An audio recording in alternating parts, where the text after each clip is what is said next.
अभी तक जिस भी संत व महापुरुष से मिले उन्होंने यही बताया कि पाप कर्म फल भोगने से ही समाप्त होगा। वो प्रभु कौन है जो पाप कर्म को काट देता है, वो काल के बंधन से छुड़वा देता है, उसका क्या नाम है, पूजा की विधि क्या है? कृपया अवश्य सुनिए जगत गुरु तत्वदर्शी संत रामपाल जी महाराज के अमृत वचन। सारा जीवन संपत्ति इकट्ठी करने में सारा जीवन लगा देते हो, एक पल में आपकी मृत्यु हो जाती है, सब धरा धराया रह जाता है। ये के तो कोया बता, ये कोई जीवन है? हम इस सोच से जीते हैं कि हमारे बच्चे सुख से जी लेंगे, हम मकान बना चले, और बच्चों का क्या पता वो कितने दिन रहेंगे उस मकान में। तो इतनी बुद्धि हमारी काम ना करती। और यदि हम सोच भी लें तो फिर कोई विकल्प नहीं नजर आवा था कि इसका विकल्प क्या है।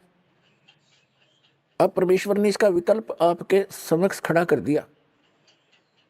अब जितनी मेहनत और परिश्रम आप इस काल के जोड़ तोड़ में लगाया करते थे, उससे 20% भी इसमें लगा दोगे भगवान वाले में, तो अभी आपका सदा का छुटकारा हो जाएगा जन्म और मरण से। आप सदा सुखी हो जाओगे, आपको यहां भी सुख मिलेगा। तो इसके ज्ञान होने से ही हम इस संसारिक कर्मों से उल्टे हटेंगे और भगवान की तरफ ज्यादा बढ़ेंगे। आपको यदि यहाँ भी थोड़ा बहुत जैसा यहाँ का सुख है वो चाहिए, तो भी आप जी ने कबीर परमात्मा की भक्ति ही करनी पड़ेगी।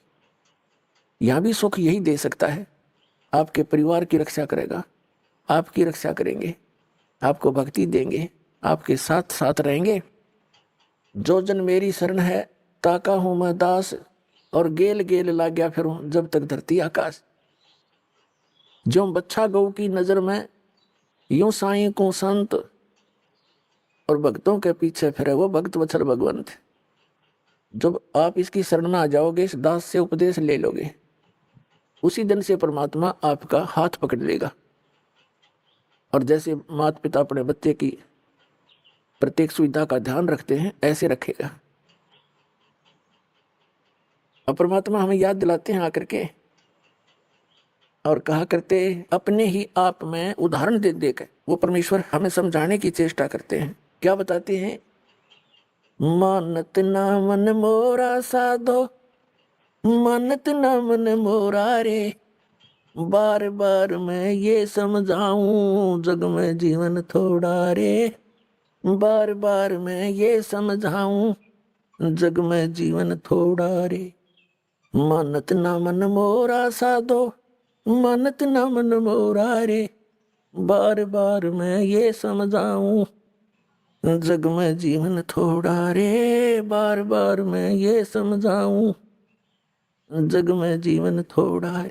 इस काया का गर्व न करियो के काला के गोरा रे, इस काया का गर्व न करियो के काला के गोरा रे, बिना भजन कछु काम न आवचाए, एतर छड़को चहु ओरा रे, बिना भजन कछु काम न आवचाए, एतर छड़को चहु ओरा रे। मानत ना मन मोरा साधो, मानत ना मन मोरा रे, बार बार मैं ये समझाऊं जग में जीवन थोड़ा रे, बार बार मैं ये समझाऊं जग में जीवन थोड़ा रे। इस माया का गर्व न करियो के हाथी के घोड़ा रे, इस माया का गर्व न करियो के हाथी के घोड़ा रे, जोड़ जोड़ धन बहुत बटोड़ा लाखों और करोड़ा रे, जोड़ जोड़ धन बहुत बटोरा लाखों और करोड़ा रे। मानत ना मन मोरा साधो, मानत ना मन मोरा रे, बार बार मैं ये समझाऊं जग में जीवन थोड़ा रे, बार बार मैं ये समझाऊं जग में जीवन थोड़ा रे।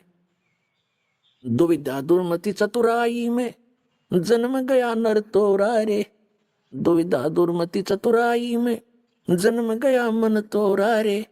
अब भी आने में लो सत्संग में करो गुरु ज्ञान पे गोरा रे, अब भी आने में लो सत्संग में करो गुरु ज्ञान पे गौरा रे, मानत ना मन मोरा साधो, मानत ना मन मोरा रे। बार बार मैं ये समझाऊं, जग में जीवन थोड़ा रे, बार बार मैं ये समझाऊं, जग में जीवन थोड़ा रे। शरण पड़े को गुरु संभाले, जाने का बालक बोला रे। शरण पड़े को गुरु संभाले, जाने का बालक बोला रे। कह कबीर तुम चरण चित राखो, जो सुई में डोरा रे। कह कबीर तुम चरण चित राखो, जो सुई में डोरा रे। मानत ना मन मोरा, मानत ना मन मोरा रे। बार बार मैं ये समझाऊं, जग में जीवन थोड़ा रे। बार बार मैं ये समझाऊं, जग में जीवन थोड़ा रे। शरण पड़े को गुरु संभाले, जाने का बालक भोला रे। शरण पड़े को गुरु संभाले, जाने का बालक भोला रे। कह कबीर तुम चरण चित राखो, जो सुई में डोरा रे। कह कबीर तुम चरण चित राखो, जो सुई में डोरा रे। मानत ना मन मोरा, मानत ना मन मोरा रे। बार बार मैं ये समझाऊं, जग में जीवन थोड़ा रे। बार बार मैं ये समझाऊं, जग में जीवन थोड़ा रे। अपना आत्माओं, परमात्मा कबीर जी आपके लिए भटक रहे हैं, क्योंकि आप जी को तो नशा करा दिया इस काल ने, भांग पिला दिया झूठे रंग की, या झूठे सुख की भांग पिला दी। और आप इसमें इतने मदहोश हो गए, राम भूल गए, अपना गांव भूल गए, कहां से तुम आए थे। और इसी व्यवस्था में ये जीवन है यहाँ पे जीव का। किसी का बेटा मर गया, किसी की बेटी मर गई, कोई डाका मार गया, कोई चोरी कर रहा है, किसी की टांग कट गई, कोई लट्ठम लट्ठा, कोई मुकदमेबाजी। कोई प्राणी चैन से नहीं है यहाँ। एक रंग से लेकर राजा तक भी जीव को सुख नहीं है। फिर क्या जीवन है ये? लेकिन ये आपकी पुनिशमेंट प्लेस है, यो आपकी सजा का स्थान है ये। और इसको आपने यहाँ फाइनल मान लिया। तो जब तक इस जेल से निकलने का कोई साधन नहीं प्राप्त था, तब तक तो व्यवस्था थी, अपनी मजबूरी थी। अब इस कैद से निकलने का अब ये तरीका बता दिया भगवान ने। इस परमेश्वर कबीर जी की शरण में आओ, इस दास के माध्यम से दीक्षा लो, और फिर परमात्मा आपका साथी होगा। कहते हैं कर लो गुरु वकील, मुकदमा भारी है। तो इब गुरु आपका वकील बनेगा इस जेल से आपकी मुक्त कराने के लिए। और वो धर्मराज के दरबार में, यानी यहाँ के न्यायाधीश के दरबार में जाकर आपकी वहां पर वकालत करेगा। उस धर्मराज को वो सारे विधान दिखावेगा कि ये है आपका विधान। श्रीमद् भगवत गीता अध्याय नंबर 18 के श्लोक नंबर 66 में कहा कि सर्वधर्मान परित्यज माम एकम शरणम व्रज, अहम तवा सर्व पापेभ्यो मोक्षामि मा शुच। इस दास के रूप में परमात्मा वहां खड़े मिलेंगे आपको तिरकुटी के ऊपर, और वहां से फिर आपको साथ लेकर जाएंगे उस धर्मराज के दरबार में, न्यायाधीश के, चीफ जस्टिस के दरबार में। और वहां कहेंगे जी ये देखो आपका विधान है कि सर्वधर्मान परित्यज माम, आपका भगवान कह रहा है, आपका राजा कह रहा है, मेरे सतर की सब पूजाएं मुझे छोड़ दे और फिर उसकी शरण में जा। आप इसका अकाउंट लो, आपके सतर की जो साधना इसने की है उसको जमा करो, इसको बरी करो। जैसे परमात्मा के पाने का, यानी इस जेल से छूटने का ये एक साधन है, एक तरीका है, एक प्रोसीजर है। ये प्रथम मंत्र आपको प्राप्त हो तब आपको यहाँ तक बरी कराएगा परमात्मा, आपके साथ चलेगा। जब आप मूल कमल में पहुंचोगे आपका जाप होगा, ये प्रथम मंत्र में जो आप जाप करते हो मूल कमल का किलियम, तो वो परमात्मा आपसे पहले यहाँ तक तो आपको क्लियर कराए पाओगा, आपका डेबिट क्रेडिट साफ करके, और आपके वहाँ अकाउंट यहाँ तक तो ऑटोमेटिकली आप साफ मिलोगे। फिर त्रिकुटी में जाकर बात बिगड़ती है। वहाँ एक बहुत बड़ा मेला भरता है, वहाँ पर बहुत भयंकर स्थान है वो, अनजान व्यक्ति के लिए कहीं पर, जैसे मेलों में आपने देखा हो, कहीं तक कोई नाच रहा है, कोई गा रहा है, कोई रीछ नचा रहा है, कोई बाजीगर तमाशा दिखा रहा है, कोई रागनी गा रहा है, किता कुछ ढोल पीट रहे हैं, और किता कोई साधु संत कोई कथा सुना रहा है।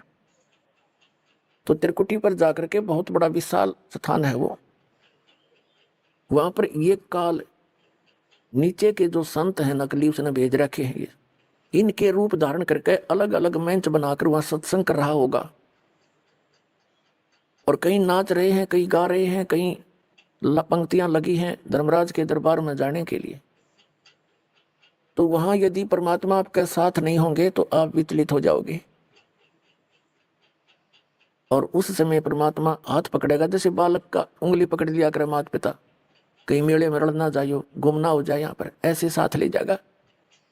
अब बच्चा भीड़ के अंदर कहीं भी कोई आकर्षक वस्तु देखता है, पिता का हाथ छुड़ा कर उसकी तरफ भाग जाता है, पिता को ध्यान नहीं रहे तो मेले में गुम हो जाता है। तो वहां ऐसी स्थिति है। तो क्या बताया है कि जब प्रथम मंत्र आपको दिया जाएगा तो ये यहां तक की कैद आपकी मुक्त हो जाएगी, कंठ कमल तक, इनसे यहां तक बरी हो जाओगे आप इन 5 मंत्रों से। इसके साथ साथ जो 2 नामों की जो धन है आपका, वो आपको अलग से मिलेगा, आपके सतलोक जाने वाली कमाई में वो सहयोगी होगा, क्योंकि उस परम पिता का जाप है। इसलिए उस सारनाम को आपको मिलता है लेट, उसकी कुछ पूर्ति ये 2 मंत्र करते रहते हैं साथ के साथ, क्योंकि डॉक्टर को पता होता है कौन सी औषधि इस रोग में रोग काटने की है, कौन सी इसके बॉडी को सपोर्ट देने की है। तो कंप्लीट कोर्स डॉक्टर ही जानता है, जो वेल नोन होता है। तो ये दास इस रोग का डॉक्टर है, इस पृथ्वी पर नहीं है कोई व्यक्ति और जो इस दास को ज्ञान है। जब आप त्रिकुटी पर पहुंचोगे तो वहां आपको इस दास के रूप में परमात्मा मिलेंगे। जैसे हमने सबसे पहले पतिव्रता पद पर आना पड़ेगा, वैसे तो इस ज्ञान के आधार से दास ऐसा आपको दृढ़ कर देगा, दूसरे संतों की आपने बात भी नहीं सुहावेगी, क्योंकि उनके पास अध्यात्म ज्ञान नहीं है, अटपट है। तो त्रिकुटी के उस मेले में वह कई सत्संग भी कर रहे होंगे, आप उधर देखो भी कोई ना कि तो बांडे हैं नींद में, जिनके पास कुछ नहीं है। ऐसी भावना जैसी आपकी यहाँ भावना है, जैसे विचार है, तो वहाँ ऐसा ही होगा। जैसे स्वप्न में जैसे विचार हैं, जैसे आपकी क्रियाएं हैं, तो स्वप्न में भी वही कई बार क्रियावान हो जाती है, ऐसा वहाँ रहेगा। तो जैसे आप जी ने दास दिखाई देगा, आप दौड़े दौड़े जाओगे, गुरुजी वो खड़े, चलो चलो सारे और भी भाई बहन जो साथ होंगे सबको कहो कि चलो वो खड़े गुरुजी सामने, वहां देखो